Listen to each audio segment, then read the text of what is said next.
twamaze gutangira ndahagurutsa umwarimu ku ruhande rw'abayisilamu atangira ikigwa nyezina. Karibu Alhaji Idrisa, karibu.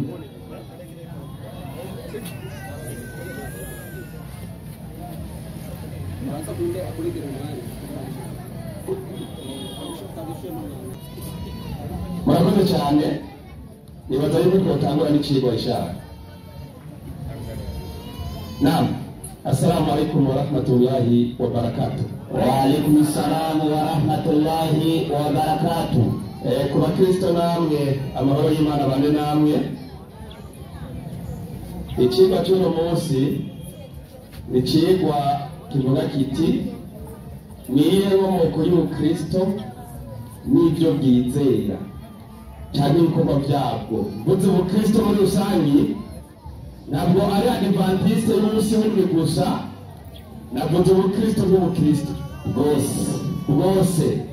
Mvuze Ubukristo harimo Katolika, harimo ADVENTIST y'iseceme JOUR, harimo Bamanyonga, harimo canke ni cako, harimo bande urabona ko ni menshi, ni menshi cyane rero. Rero inkomoko yabwo ubwo Bukristo n'ibyo bwizera n'ibikorwa bwabyo nibyo tugiye kwigira kuno munsi. Nicyo gituma twebwe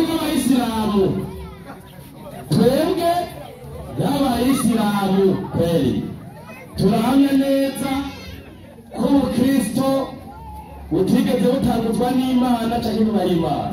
Kweli turabihamya twisunze ibyanditse kabisa. Nta Mukristo umuntu w'Imana yabayeho yitwa iryo zina. Muri make mu by'Imana ntibuzwi. Nta hantu Imana yabwiye abantu ati genda mu Bakristo. Yabana Yesu Ubukristo nabwatsi. Ahangira ndavuga nisunze inyandiko.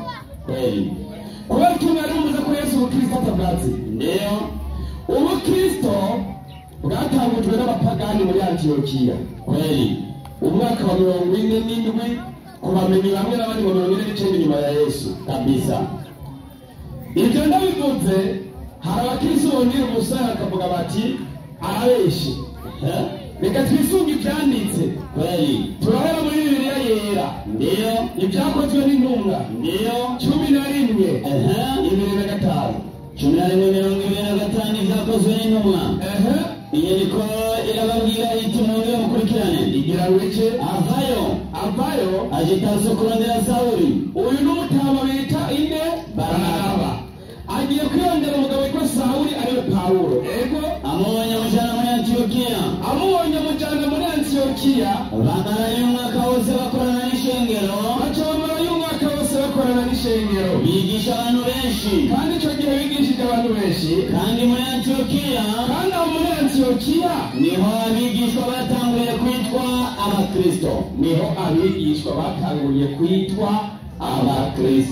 Ugiye mu mateka Pawulo agiye muri Antiyokiya, Yesu yaramaze kuduga mu ijuru haheze imyaka irenga 47.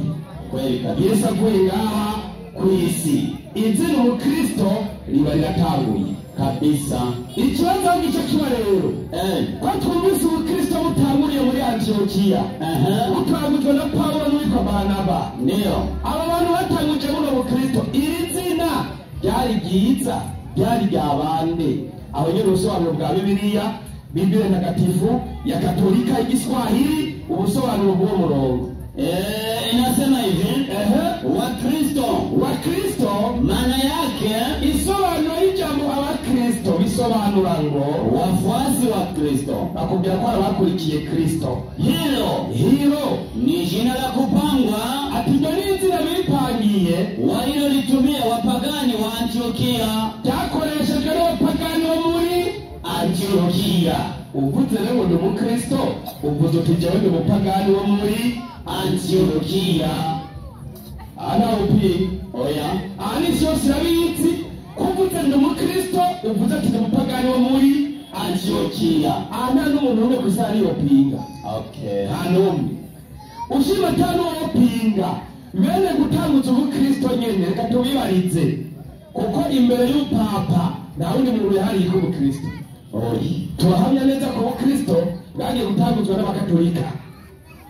Aba bakatolika bo batanguje mu Kristo. Reka rero atwihera amakuru bonyine ubwabo. Reka bonyine batwihera amakuru. Nibyo ubu Kristo bisigura ubupagani, mbere bisigura ibiki? Igitabo cya Eklezia Katolika cyitwa iki? Eklezia y'abatumwa urupapuro rwa 33 n'ibise biragenda soma hawe. Kweli kabisa. Avuga iki? Agira ati yego aberanda. Ubwa mbere umukristo wese azikora imweranda, nibyo bazi. Abavukanye bakita bene data abavukanye, ayo niyo mazina bihawe nyine. Abakristo ba mbere bitazira batyo, si Imana yabibise, nibo babyiyise izina abakristo bitazira batyo. Izina abakristo ryatanguye kuvugwa muri Antiokiya, mbere abakristo sibo barikoresha, sinabo barikoresha, mugabo barabandi, ariko barabandi kumbure bashatse gutuka abemeye Imana. Uvuze ngo umukristo ututsa abantu bemera iki? Ururishira soni. Urumvize na uri musenyeri? Ni musenyeri. Uvuze cyangwa umukristo? Uputsa abantu bashaka gutuka bemeye iki?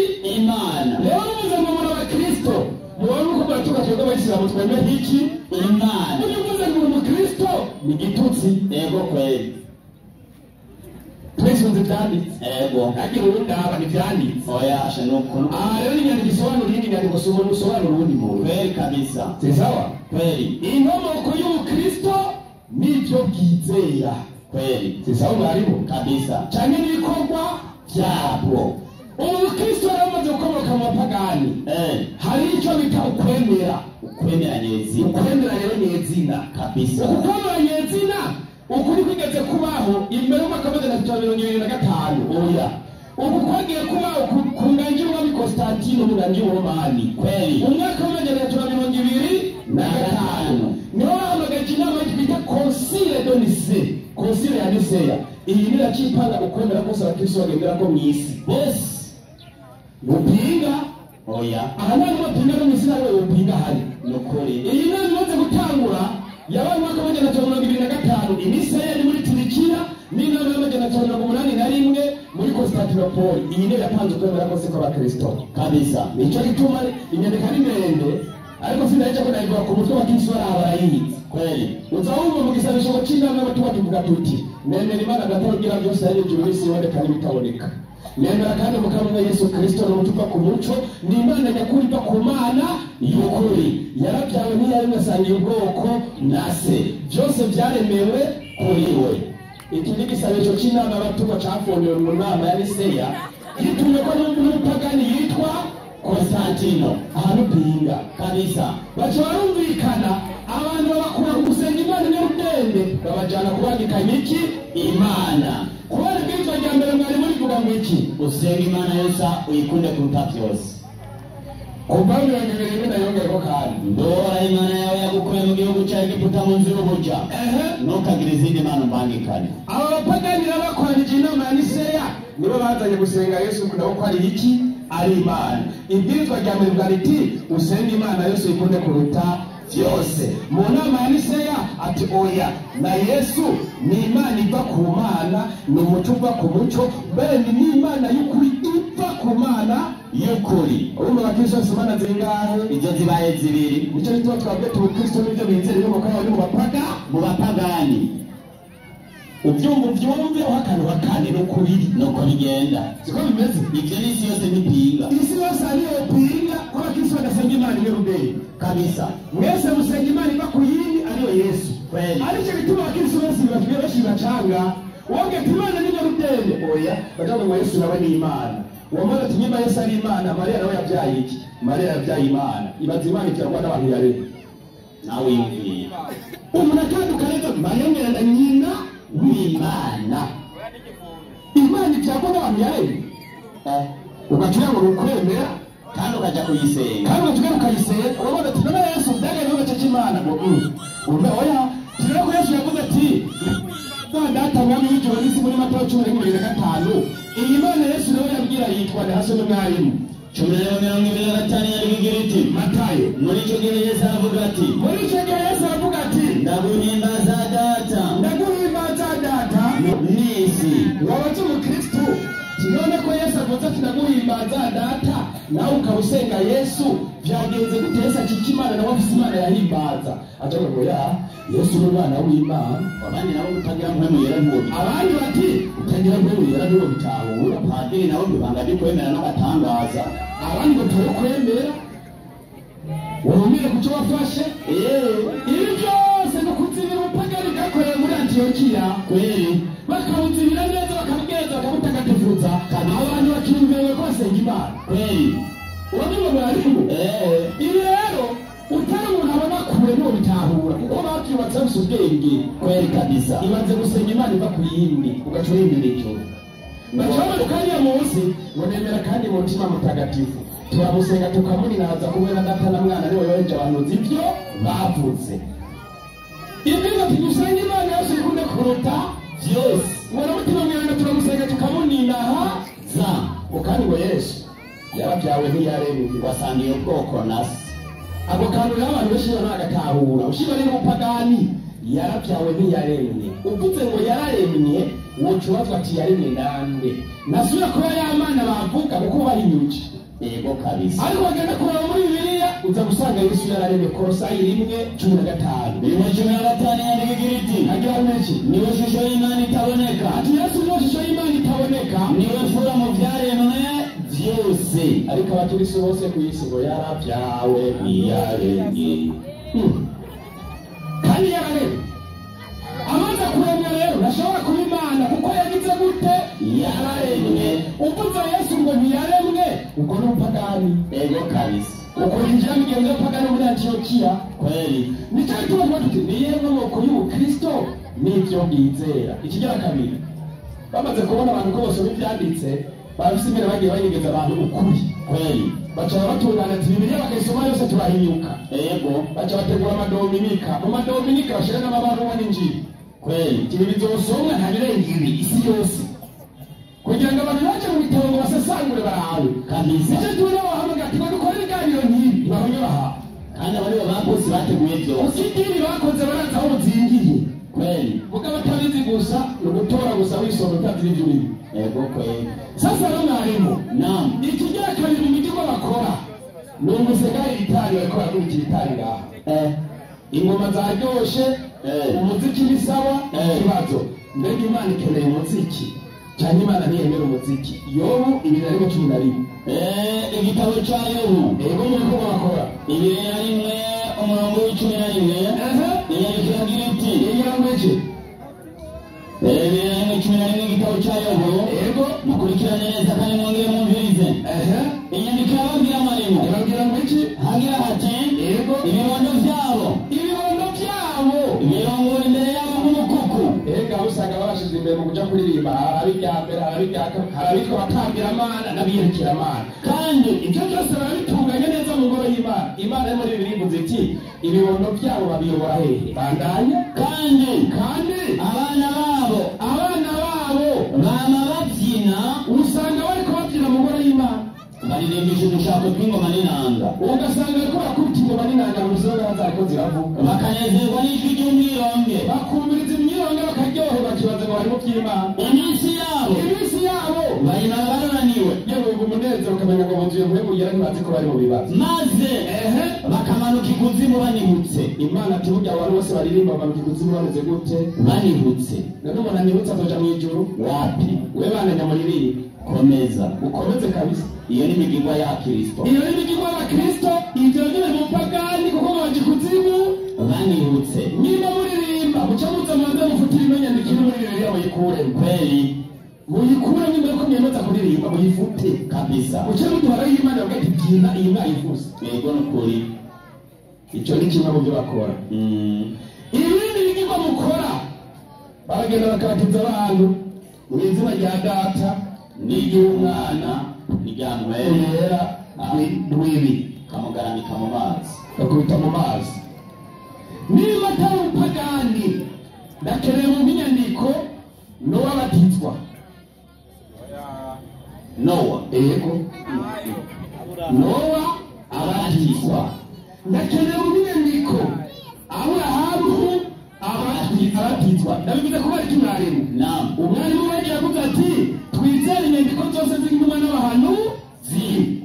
abamarayika babo babatijwe Aburahamu. ikigira kabiri Rero muce muza hano munyereka ahantu Yohana yabatijwe Yohana wabatize na Mariya nyina wa Yesu. kuko umupagani niyoza kubatiza umwiranga Yesu eka nakeneye munyerekere mu byanditse hehe Yohana Imana yamubwiye ngo batizwa nawe akabatizwa ahantu yabatizwe umubatizi icyo Yohana muhanyereye ikirakeneye yego ibyo nimutabinyereka biri umupagani uzo ari umupagani uzo ari umupagani ikigira gatatu iyo gikorwa uzosanga mu rushengero abakobwa bacanganye n'abagabo meranje bijya k'umuceri n'ibiharage bose bapanganye karaveri matirida korotirida gasupari yego niba atari umupagani uranyereka ahantu Yesu umugore w'Imana yabapanganije n'abigishwa niwe munyereka umugore yashize n'abigishwa ba Yesu muharure w'abagore uzobona umugore haleluya uyu y'abagabo uyu yahagaze hano hejuru haleluya kuri podiyumu narabimina Yesu yambaye imini nagendamina Yesu yasohoje umuryango yasarambarira haleluya iminyandiko aho Imana yabwiye ko umugore cyangwa akigisha abagabo niba atari umupagani Abikorino wa mbere 14:3. Yo nariye muri Timoteyo oya hari abantu bimire Abikorino wa mbere 14:33.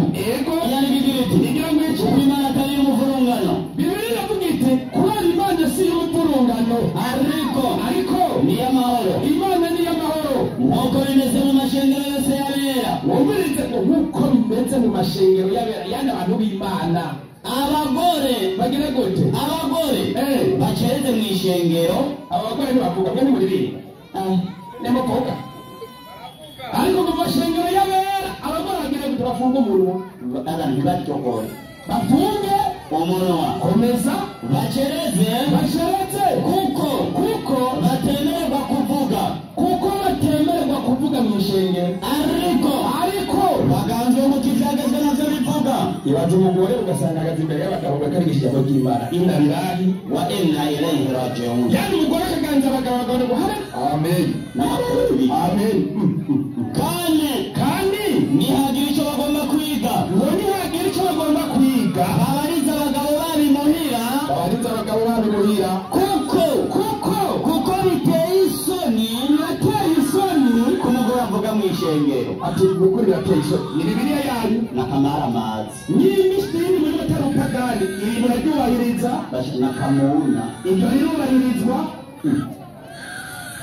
ni mu bibaye ikigaragara tumwarimu kugira ngo bamenye neza ko ari abakristo benshi usanga bashize umusaraba ku rushengero n'ikimenyetso cya Adventiste kirimo umusaraba n'umuriro nuko bari umwegezi uraboneka hariko umusaraba n'umuriro meya z'umuriro none n'umusaraba Imana umuremyi w'ijuru n'isi avuga ku iki gusora mu byagezwe na 2022 igira ngo iki umuntu ntiyakora icyaha gikwiriye kumwicisha bakagira gute bakamwica mukamumanika ku giti umuzinga we ntuzurare kuri icyo giti ariko ntimuzemure kumwamba kuri uwo munsi nyene kuko umanitswe ku giti umuntu agiye kwiga igiti cy'umusaraba aba ari ku muvumo w'Imana bari ku muvumo w'iki w'Imana ni gute muhitana ikintu umuntu arakigiye ko abavumwe mukagishyira ku mashengero yayo muri make bashaka ikivume ibigore ni by'Imana cyangwa n'ubupagani mwiri bikorwa kure ubu harimo urukiza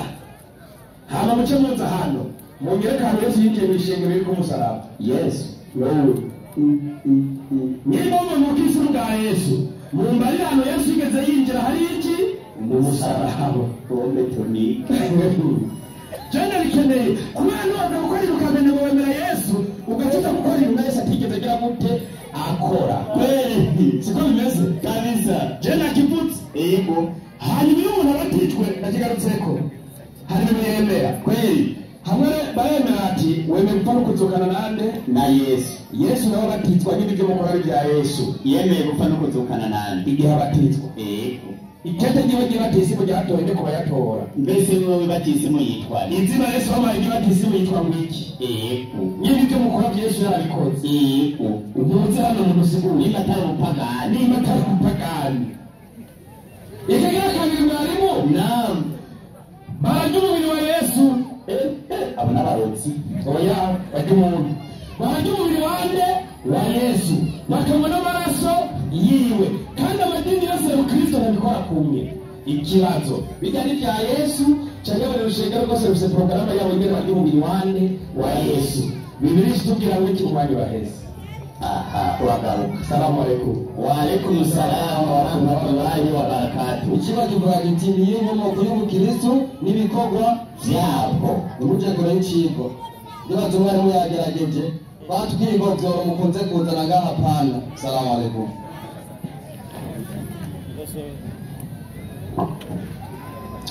haleluya haleluya reka twibutse abayisilamu ko ibanga ry'ubukristo inkomoko y'ubukristo n'ibikorwa byabo ntabwo bashobora kubisobanura icyo kigo ntacyo mushobora bisaba yuko mutega abandi kugira ngo abakristo tubigishe reka rero mpamagare umwarimu wanjye kugira ngo akosore aya makosa yose wo n'umwarimu inota 20 murangiranya ko ihana imbere karibu mwarimu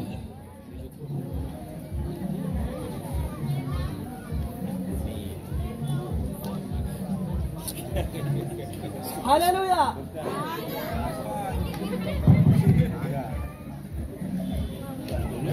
Hallelujah. Amen. Izina ry'Imana rikomeze guhabwa icyubahiro. Amen. Ndashimira Imana yaduhaye aka kanya ko kugera muri iki kibanza kandi nongere ndahire uyu mwarimu avuye ngaha kananiwe no kwigisha iki kigo. Iki kigo kivuga ngo niyihe inkomoko y'ubukristo hamwe n'ibikorwa byabo. Si icyo kigo kabisa mwese mwakurikiranye ikigwa ushima cyamunaniye yajya atangura kuvuga ngo muri Antiokia ngo ni abantu batanguye kwitwa baki abaretse iyi mana yagarika arigisha ntabyo atahura kuko waza kubitahura ntiyari gutangurira muri Antiokia kuko muri Antiokia kugira ubutumwa bugereyo hari impamvu bwashitseyo ibyo nicyo nze kubigisha kuko atarabizi ahantu uzoza uje kwigira ku nyandiko ahubwo inyandiko zisobanurirwe n'abazize kabisa kuko atavyo wize navyo wize yaciyaza aravuga ngo Imana ngo niyigeze ivuga ngo umukristo ngo nabeho sivyo ariko rindira gatonya ndagukosora kamwe ku kandi twese natwanditse ndadufisa nta ntambwe utera mwarimu ndabirabuka 6:13 ugeze 14 Yesu atoranya intumwa 12 Yesu atoranya intumwa 12 rindira gatonya izi ntumwa yatoranije zari zikurikiye nde Kristo zari zikurikiye Kristo zaciye zitwa baki kubwenge bw'iwawe kubwenge bw'iwawe izi atoranije zaciye zitwa baki inzira y'abakristo inzira y'abakristo kabisa ibi ni byatarazi yaciye rero amanuka reka dusome ijoro rikeye yego ahamagara abigisha biwe ahamagara abigisha bande ababigishwa ba Kristo ahamagaye bobo ku bwenge bw'iwawe ufise baca bitwa baki naze batubwiye saba Kristo kabisa saba Kristo yego Ekutani soma mwarimu atoramo 12 yego abita intumwa izi ntumwa za Kristo aba bantu 12 Yesu atoranije sibo batanguye kuba ba Kristo ariko we yaje ngaho arigonga atangura kuvuga ngo ubukristo bwatanguye muri Antiokia ntavyuzi subira kwiga ntavyebwe kabisa wumvise abatoranije muri Antiokia naje batubwiye haturi ndogo reka ndamukosora ajari ngoma arasigura ngo Kristo n'abantu b'imwe ngo ni wafuasi wa Kristo aho yarikana twigishiriza abakurikiye Kristo babita gute we kubwenge bw'iwawe ikiba Kristo ukibaga warukimaze maremu raja aravuga n'utundi ngo umukristo umututse yavuze ngo umututse ngo umukristo ngo babaye babatutse babemera Imana abo baremera Yahe. Nayo bemerabo. Mbo, mwarimu, ego, reka rero ndamukosore neza, ubanze usomere mu busobanuro bw'inyigisho y'Iyobokamana, paje 11. Yavuze ngo ivyeke abagore. Oya. Ego. Soma uko havuga. Yavuze ngo abagore baceze mu ishengero. Paje 11. Paje 11? Kweli. Tare kusomera ivyeke abakristo. Abakristo cyakandamunoze. Abakristo yego bemera ko Yesu ari umwana w'Imana. Abakristo bemera ko Yesu ari iki? Umwana w'Imana. Ikibazo ngenda mubaza, niba abakristo bemera ko Yesu ari umwana w'Imana, wewe wemera ko Yesu ari umwana w'iki? Mbega bamaze kuba ari abana b'Imana, abakristo bo bakurikiye Kristo baca baba abana bande? Naze atwishure uze kuza wishure kandi wasubira kugaruka ngaho hahagarare wishure. Aba bakristo ni abana bande ku bwenge bwawe. Tubandanye. Yego. Kuko bamwizera babaye inyego ya Yesu Kristo, bacabirera inyego ya Yesu Kristo. Ibi rero niwe ntitutabuzi, niyo mpamvu waje ngaho urahagarara ngaha uravuga icyo uvuga, nawe uvuga ibintu ugatahura. Banza musubire ku ishure mwige, abantu bamaze kwiga inyandiko basobanukiwe, apana kuza wigisha ibintu udatahura. Iyo wigishije abantu ibintu udatahura nta n'isoni wumva. Iyi niyo ngorane afise.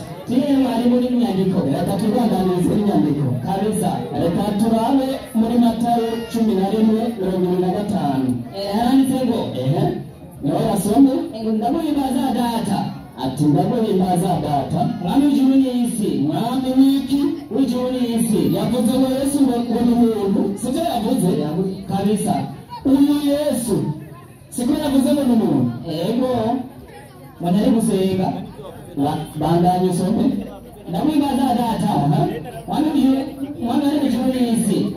Kuja wabishije nyabwenge, ubishimirizo ya. Ego murongo waheze. Aha niho yari yasomesheje. Reka rero ndamukosore gatonya. Aha wowe winjiye muri mada y'Imana, sibyo ashaka? Niyo wakenera mada ya Yesu ngo ni Imana, urayitora tuze tuyikwigisha ko ndazira yone nayisobanukiwe. Ntayazi kabisa. Ibi yarashatse kuja kuhenda abantu kugira arabe ivyo avuga, ariko ndamugarura mu cigwa. Yavuze ngo yaravyawe yagize gute? Ntiyaremwe. Yohana 1:1. Aranditse ngo umve ko yavyawe koko. Ubwa mbere na mbere jambo yariho. Ubwa mbere na mbere jambo yariho. Kandi jambo yahoranye n'Imana. Kandi jambo yahoranye n'iki? Kandi yahoranye bazira ko gatoro. Uyu jambo yahoranye n'Imana. Siwe Yesu Kristo. Ego. Ariko baratubaye. Ego. Gutera yagarutse aravuga ngo yaravyawe yagize gute? Ntiyaremwe. Ibi ntacyo waruzi. Kandi uwo jambo yego yari Imana. Kandi uwo jambo ari Yesu yavuga ati ngo yazawe ntiyaremwe, atangura gushaka kumwita umuntu, ashaka kwinjira muri manda ya Yesu, ashaka kumenya ko Yesu ari Imana. Ibi bitatarazi.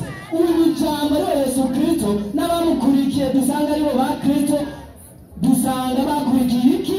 Imana. Ntacyo waruzi. Uyu jambo niwe Imana. Ntacyo waruzi. Aha wiga bushasha. Mwarimu, ego, reka twese natwanditse. Yaciye simba arajaganya ibintu yigira mu by'imiziki. Sibyo?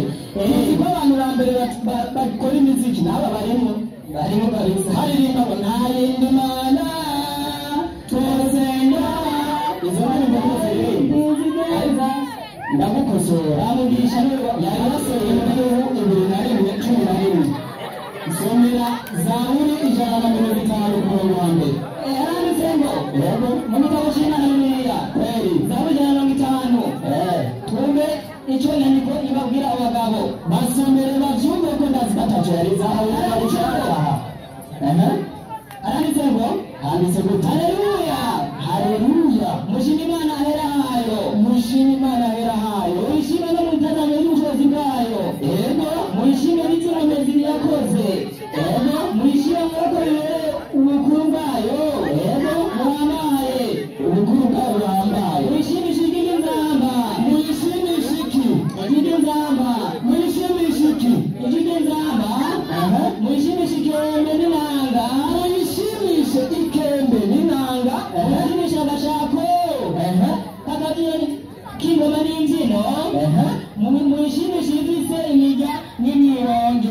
sawa. Mwumvise yuko mu gushima Imana bagira gute? Baririmbye na baririmba uzi umubeshi kabisa. Uzi umubeshi kunzi ugahagarara ngaho uje kwigisha ibintu by'ububeshi naco byo kumarira ngwino mumenye uyu Kristo nawe numukurikire kuko ikicirwa nimwe bagitoye ariko kirabandikira rindi aje kirabavugura harimo yaciye n'idoma kandi acaza ku kintu cyo kubatizwa. Somera abikorino ba mbere 10 umurongo wa mbere gushika 5.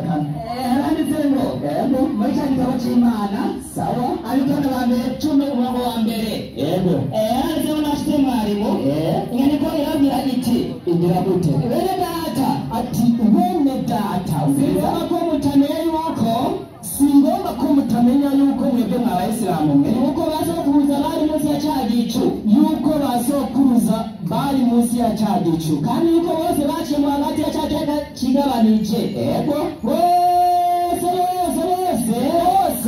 babatirizwa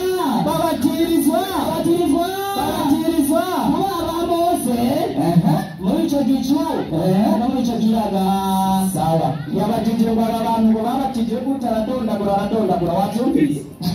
wabyumvise za nyandiko wacekeranye iyo uje ngaho utize nuba warize ndakuguzoza inyandiko ugasubira kwicara hariya niba ushasha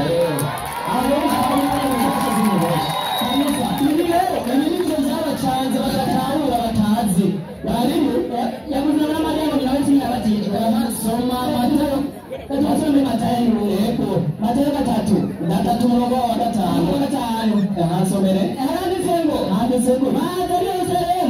baza i Yerusalemu babimureka kuguma musamara ndabigisha baza i Yerusalemu n'Abanyudaya bose nabo bamwe abayisilamu mwe muriko murumva bino ndiko ndabigisha ko ndazi ni bwa mbere haje mwari bwumve nakajya mu gihe ugira mu ndimi bandanya n'Abanyudaya bose n'Abanyudaya bose bava iwabo Abanyudaya bose bava iwabo baza kuri we baje kugira gute babatizwa nawe mu ruzi Yorodani cyo muri ari mubizi batura ibyaha byabo maze baca baratura ibyaha byabo barimo iki kigo kivuga ngo niye inkomoko y'Ukristo n'ibikorwa byabo urumva ko batuye iki ibyaha byabo iki ni igikorwa cyambere iki gikorwa ntacyo baruzi washyikirizwa ibikorwa by'Ukristo baratura ibyaha no kubatizwa bakabatizwa we mw'abayisilamu we murabatizwa mwaza tubwire umuyisilamu azi ko yabatijwe urutoke hejuru 0 none abana bati iyi si 0 reka ndababatiza ndabakosora kamwe ashamucika yazanye n'iby'abagore abagore ngo bagire gute ngo bashyire mu rusengero sawa reka ndamukosore ndabara mu nyigisho y'Okamana page 13 yaranditse ngo ndamukosore neza aravuga ngo mu Kristo abagore bahora bavugwa kera nk'abatagira agaciro bahora bavugwa kera wumva aka kajambo kera nk'abatagira agaciro anganya ubu muri Kristo umwe twakurikirana mwe mutazi bafatwa neza wari ubiziwe cyo kimwe n'ibindi biremwa by'Imana abagore bari ngaho b'abayisilamu batari ibiremwa by'Imana hands up inuke hejuru bajya n'ibiti cyane n'ibiti abagore bafatwa n'ibiremwa by'Imana izo nizo nyandiko abayisilamu uyu munsi badatahura ndabigisha kama ku kandi ku buryo nawe mugenda mubitahura kanisa babahinda ngo genda mwicare mu byumba byanyu ngo mwengo n'umurimo kubera ko imijoro mubiyegeretse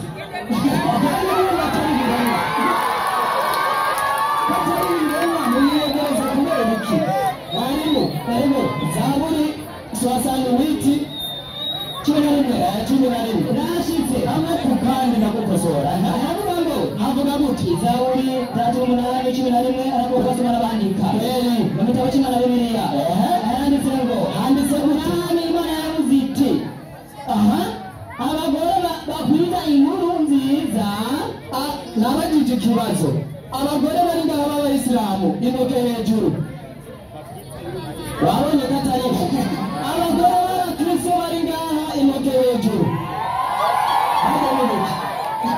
bajya n'ubuki babwiriza iki ubutumwa bwiza ego n'ingabo zikomeye abagore b'abakristo babwiriza ubutumwa bwiza kandi bari ingabo zikomeye icyo nicyo mutari muzi njurira ngaha mwatwenze mugabo ntabwo mugomba murire nakubwiye ko ndagukosora kamwe ku kandi kabisa yaciye agenda muri kubanga yinjira kubanga kwa Yesu Korani 3:5 maelezo gatatu 5 kabisa umusobanuro aravuga ngo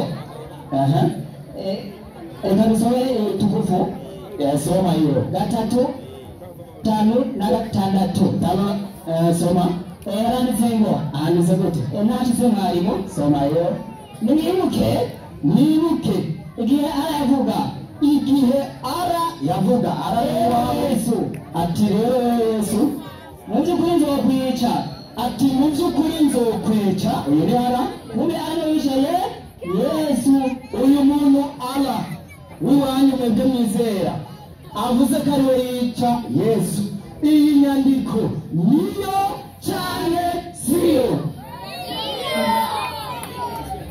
uko kugenda nawe nshira harabasoma bamuzodendekeranya ubuntu mufate ubuntu ngo murunzira narababwiye nacyo mwebwe ivyo bitambogereza ntazo musoma ntabyo musoma reka tujye kugenda Kristo tubereke ego kugenda Kristo ndio muteko juma 5:12 soma rero reka tujye kugenda Kristo mwarimu reka tubereke mwarimu ikigo cyabo niwe bagitoye bashaka toye ikigo cy'aba Kristo soma handitse gute kandi misi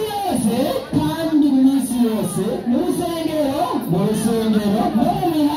no mu mihana niwohereza kwigisha no kuvuga ubutumwa bwiza bwa Yesu ko ari we Kristo wabyumvise bya bikorwa by'abakristo ni kwigisha abakristo bigisha ubutumwa bwiza ubutumwa bwiza nibwo bigisha abakristo gacirira umunyenga ndabigisha kamwe ku kandi nta rugomero ncika atanaza akakumviriza ego wabuza gukinira wabuze kuri abacamanza kane bari basomye mwarimu kane abacamanza reka dusome handitse n'umwarimu handitse gute nashitse n'ikimenyetso cy'abagore icyo gihe Debora uwavugishwa n'Imana uyu yari umugore cyane yari umugore ko yavugishijwe n'Imana aruwanyu barimo bana behaganye katari n'abagore reka rero ndi umunyangure kwirira umunyengere mwarimu ego twumvise ko ibikorwa by'abakristo batari babizi bari bazi kabisa ubu rero twabiberetse ubunyandiko bwose yagiye yarafutanganya reka nawe ufuse reka rero ntangure kumwigisha ego uyu Yesu nubwo bamuvugabo ntibamuzi ubwo baza kuba bamuzi ntibari kubahuka kuza ngaho bigishe ibya Yesu kuko n'ibya Yesu babimenya gute kandi batamwemera hano wegera mwarimu ego reka rero twirire umunyenga isomera muri Matayo 16:16 handitse gute mu gitabo cy'Imana Bibiliya yego Matayo 16:16 iyo inyandiko iravuga iti ivuga gute Simoni Petero aramwishyura ati muri Kristo umwana w'Imana nzima iki kibazo cyane cyamunaniye gutahura nuko nabone cyabananiye gutahura na Simoni Petero yagendanye na Yesu muri aba bagabo Simoni na Petero twokwemera monde Simoni Petero n'abagabo yari umugendanye wa Yesu Simoni Petero twokwemera nde na mwenge ko Simoni Petero yavuze ko ari Kristo umwana w'Imana abakurikiye Kristo wowe baca baba abaki saba Kristo nibaze yishure bano no gutamba gusa nta bibazo byo wanje ngo kwishura mwarimu ntibashobora aha somera turabe ibikorwa by'abakristo handitse byakozwe n'intumwa 5:42 kuko ikigo kivuga ngo reka dusome usome 8:12 mwarimu yego byakozwe n'intumwa 8:12 handitse ngo handitse gute 12 ariko bizeye ubutumwa bwiza ariko abizeye ubutumwa bwiza bwa Kristo Filipo yarabwiye ubwami bw'Imana n'ubwizina rya Yesu Kristo n'ubwizina rya Yesu Kristo barabatizwa